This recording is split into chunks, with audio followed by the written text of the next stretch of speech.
Alright, so I've replayed the Libra of Soul, one of the 2 single-player story modes of Soul Calibur 6, and in my last video I hastily dismissed the whole mode as boring, and I based this off of my memories from playing the game a couple of years back. After going through it again, I have to say, it's not that bad. In some ways it's actually kinda cool, and it has definitely some potential, but I think a lot more could have been done with the concept, hence why I have decided to write down this extensive list of complaints on how to fix them. If you haven't watched my last video, the premise here is very similar.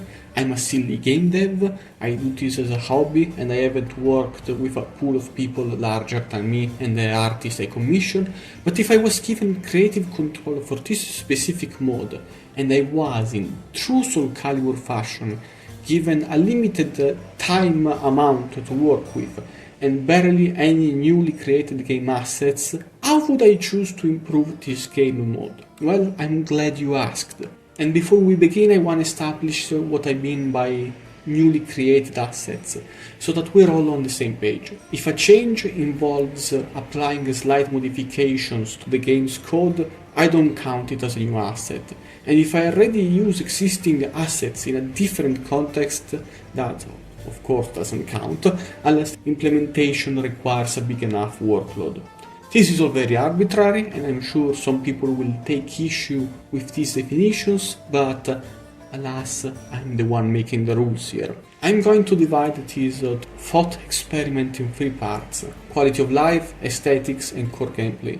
And as a fun extra rule, for every new implemented asset I'll force the rest of the team to create, I'll take 100 million lashings to the back, as punishment for my sins of greed. So, let's start from the most boring part for you, and the most exciting part for me, the quality of life section. This is going to entail very minute details. For example, the first thing I would wanna do is differentiate the icons of the secondary missions with unique dialogues and rewards and yada yada from the randomly generated ones that spawn casually in the map, so that you don't have to select them individually to see what they actually are. Even just using a different tone of blue would be enough if we wanna get real stingy. Second quality of life improvement: allow players to zoom in and out of the map when you're exploring it, and slightly increase the speed of the cursor. It's not a big deal, but it helps. Wherever the NPC icon pops up on top of a secondary mission, unless the character is supposed to be secret, show their face instead of the generic silhouette. Since the AI skill level of the enemies doesn't necessarily correspond to their level, add a 5 stars system so that people are better informed on how tough a fight is going to be. Since the objective is to create few assets as possible, we're just going to recycle the stars particle effects from the character editor to achieve this.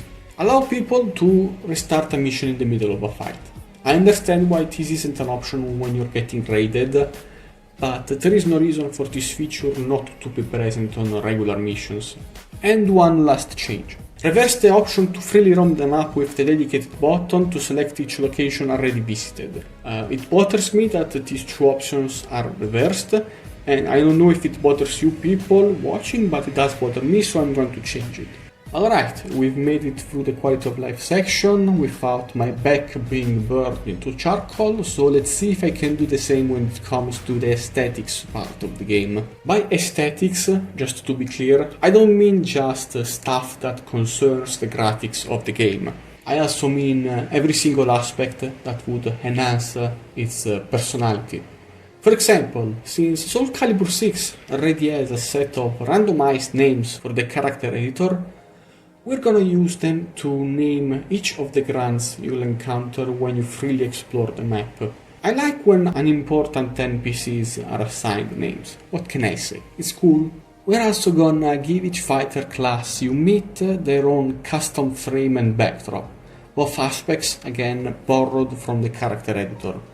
And while we are at it, allow the player to do the same with their own character icon. But the aesthetic portion of Libra of Soul we're gonna change the most is the one that makes up the dialogue themes. As of now, they are terribly bland. No voice acting, sketchy and generic backdrops, character icons that barely express emotions. How can we improve on that? We could theoretically commission some more well-defined art for the backdrops, but I don't wanna suffer just yet. What we'll do instead is to show a cinematic camera angle of the arena in which each story fight takes place, apply some filters and call it a day.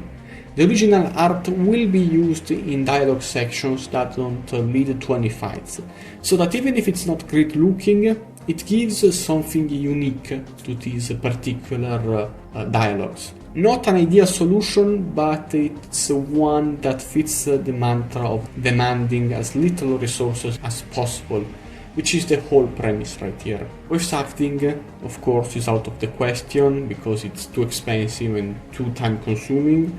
Thankfully, because the character editor already includes a ton of lines from so many voice actors, we can use them when we need someone to grunt or yell or laugh or whatever.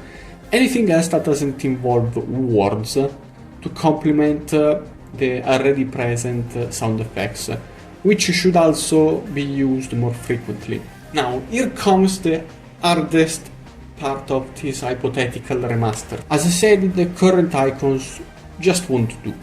The ideal and cheapest way to improve upon them would be to replace the faces with 3D full body renders.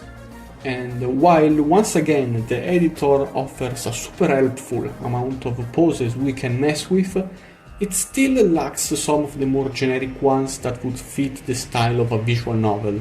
Hence, I shall receive my first 100 million lashings, as I asked the animators of Soul Calibur 6 to produce a few new poses for the Libra of Souls. 15 to 20 should be enough, maybe even less. Multiple renders will also appear on the screen at once, just not the one of who's talking, to add a bit of realism to the scene. I don't know if realism is the right word, but yeah. And that's that for the aesthetics.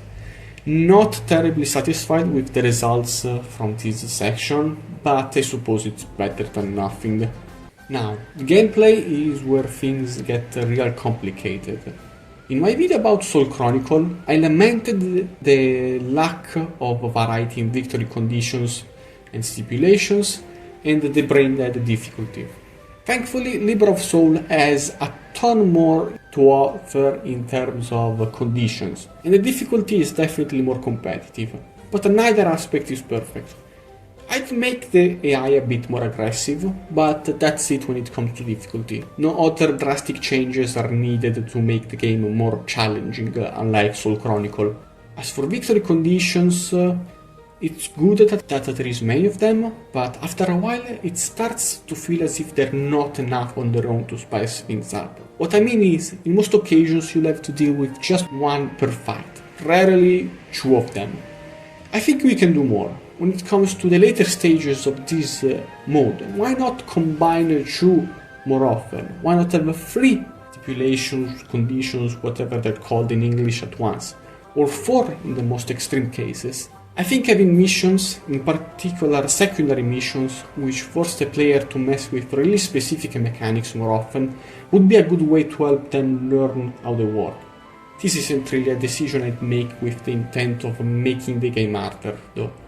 If necessary, the enemies should be easier to deal with. The main point here is to get players out of their comfort zone, not to frustrate them. The RPG component of Libra of Soul requires a bit more polishing. Shops, and as a direct consequence of that, money, are virtually useless outside of traveling expenses. Most loot you obtain from finishing missions will give you weapons far ahead of anything sold in stores. That by itself is perfectly fine, but you're given more weapons and materials than you will ever need. Greatly decrease the amount of rewards you get, but make weapons sold at stores stronger, craftable and more expensive, so that changing weapons feels like a somewhat more important decision to make. Of course, even the crafting itself will have to be more expensive because as of now it's a bit too cheap. Mercenaries are kinda useless, but I will not change that. I think it's a cute novelty gimmick, and it shouldn't really be anything more than that. I like seeing characters created by other people in my game, but I wouldn't want them to steal my kill, you know? That would take away the fun. Maybe the option to save them in your own character slot would be neat, if you think they look particularly interesting. Food is a much more balanced mechanic to give the player a hand when they need it, granting them one-time buffs. And as far as I've seen, there is really nothing about it that should be changed, unless I'm missing some comically OP exploits. So far so good, nothing too time consuming or expensive to deal with. And we're only left with one thing, the Libra, the whole thing this mod is named after, and arguably also its biggest weakness. For those unaware, the story features a karma system, which occasionally allows you to make decisions that, you guessed it, are good or evil, or so you would think. See, the story of Libra of Soul is canon to the Soul Calibur universe, which means there isn't a lot of wiggle room when it comes to actually developing your own personal story. Nearly none of the decisions you make end up having any long-term consequence, and you barely get to make any.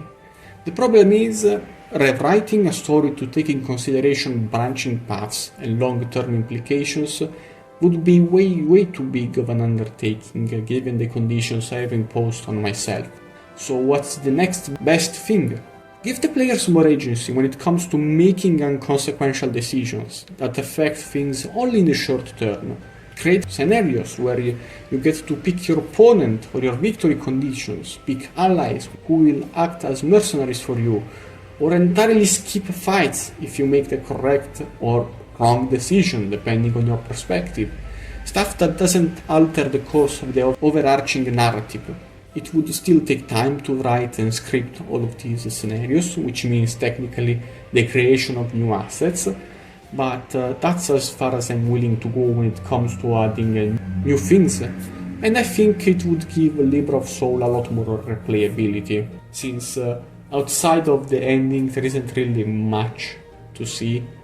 Apparently there is missions that are altered depending on if you have good or bad karma, but it's barely noticeable. And that's that. 200 million lashings to the back. Could have gone a lot worse, I guess. What do you think? Would these changes all clumped together make a difference in your perception of the motive if they were applied to your copy of the game overnight? I'd like to know. And until then, remember to wishlist Pro Wrestling. Yeah?